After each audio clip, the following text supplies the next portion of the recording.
Hi everyone, Aiden here with etrailer. Today we're going to be taking a look at this Lockrack Surfboard Carrier.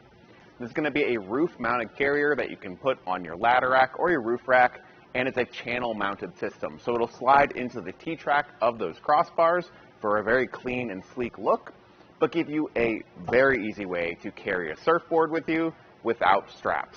Let's check it out. So the way this works with no straps is the use of these 4 ratcheting arms. These are going to ratchet into the base that the surfboard sits on and have this curved shape to pinch the surfboard in. So we have the widest part of the surfboard in between the 2 carriers, so it can't slide front to back, because if it does slide back, it's going to hit a part of the board that's thicker, and same with up front. So that front to back is taken care of. And because those arms taper in, there's no room for it to move up either. I can lift up on it, and I'm not getting any sort of movement from it. Maybe a little bit here and there, just because the ratcheting teeth aren't the finest, but honestly, the fit we're getting here is solid. And I was very impressed when I first installed this to see how little movement we had in the surfboard. To remove it, we'll use this key face down into one of the 4 locking spots, give it a twist to release that arm, and we can see all the holes that the mechanism will ratchet into. Then when we're ready, we load up our surfboard, pop the arms in, you can hear it click into place, and push it in as far as we can. You can get one more click out of that right there, and then we're good to go. You just repeat that process on all 4 of the arms whenever we do our initial setup. Now, as far as construction goes, all the metal silver parts you see here are going to be aluminum, which is great because it's lightweight and corrosion resistant. So for our surfboard, any sort of moisture that gets on the carrier isn't going to eat away at it and cause it to rust. All of these parts that touch our surfboard are going to be thick rubber padded. So all of those points of contact provide grip and cushion for our gear inside, keeping it protected. And for the overall height that we add to the roof, going from the top of the crossbar to the top of the carrier, it does stick up 10 inches to the tallest point here. Now, depending on your surfboard, you might have some fins that stick up further. Just keep that in mind as you're checking this out. But the one advantage of having this be channel mounted is that there's nothing underneath the crossbars. So if we did have this loaded onto a roof rack that had very low clearance where clamp around accessories might not work, we wouldn't have to worry about that. We're left with a nice, clean install. One other measurement you probably want to know is the actual usable space on the inside of these arms. Now, we've got this in the furthest open position where the arms lock right now, and from inside edge to inside edge of these rubber pads is going to be 28.5 inches fully open.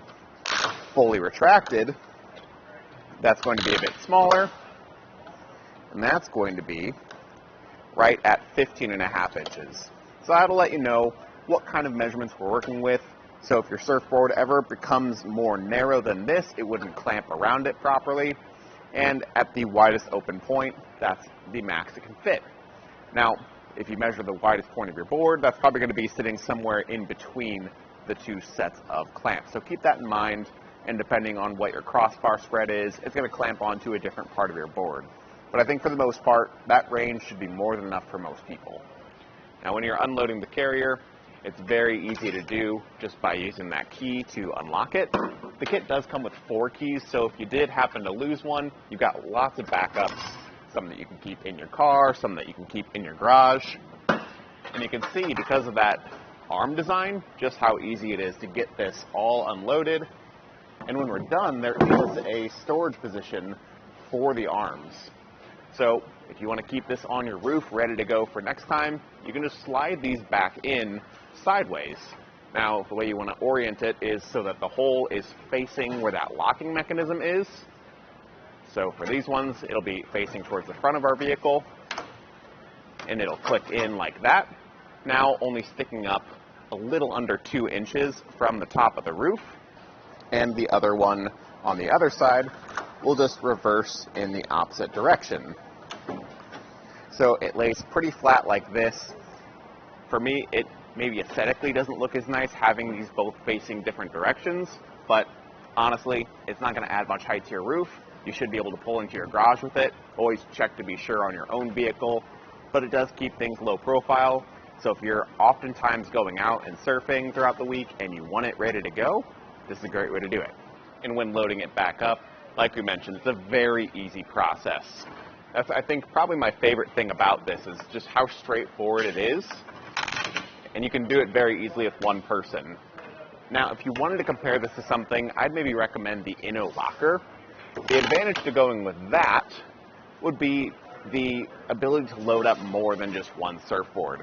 And if you did have other water sport carriers that you needed carrying, maybe like a paddleboard, you could make that work too. I personally know someone that uses their Inno Locker for 2 paddleboards, and it works great for them. This, though, is nice if you've just got the one surfboard and you want that loading process to be as simple and straightforward as possible. As far as the installation goes, much like the loading and setting up process, it's going to be very straightforward and quick to do. So follow along and see how we did it. Now, the first thing you want to do for your install is get your T-track on your crossbars ready. Whether you're using a ladder rack like us or a roof rack, these are a channel mounted system, which means they need to slide into the T-track up top. Now, depending on how your crossbar is set up, that process might look a little different for everyone. For us today, we just need to remove this end cap, and I've already taken out the weather strip that sits up top. Now, if I was leaving this on, I would trim the weather strip to length, but certain crossbars, you'll just press down on the weather strip and you don't have to do any trimming at all.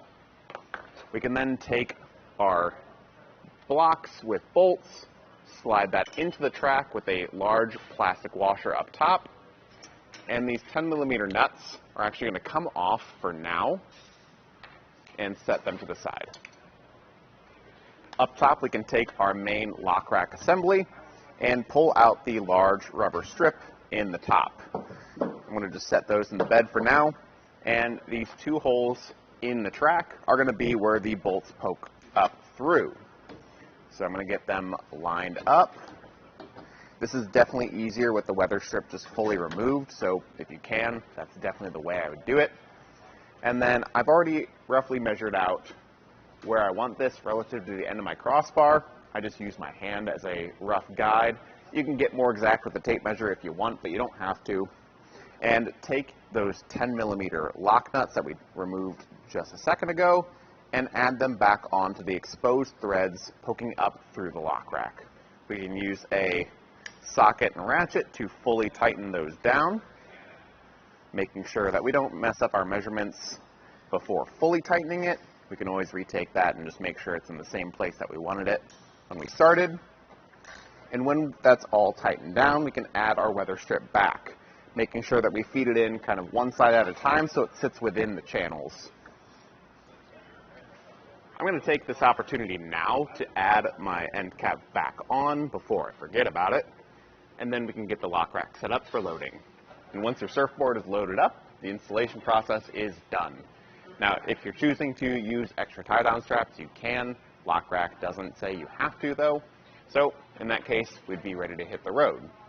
I would recommend, if you took some weather strip out of your T-track, to add it back in.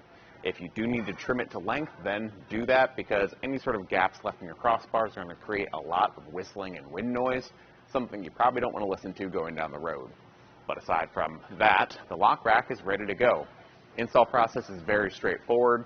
The loading process is even more straightforward, and I think you're left with a really solid carrier for your surfboard. Thanks for watching.